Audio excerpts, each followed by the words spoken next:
Wambui wa Mwangi, alongside her husband, have shared some wonderful news with their fans.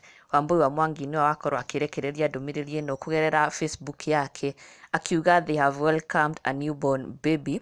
And in fact, she has even shared photos of her pregnant, her baby bump looking lovely alongside her husband. And this is the message that she wrote. This is the day that the Lord has made. We are rejoicing for welcoming a new member to our family.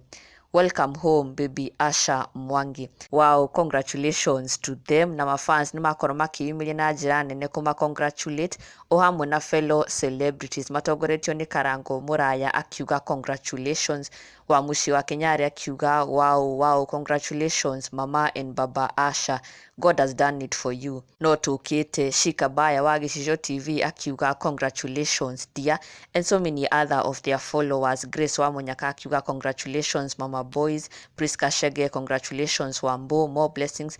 And this is their second child, and it's amazing how they have managed to keep it under wraps all this time. As you can see here, she is heavily pregnant, but according to her message ni kama the baby has already arrived, baby Asha Mwangi. Congratulations to them na nikoge na makai Mary. And do not forget subscribe for the latest Kikuyu celebrity news.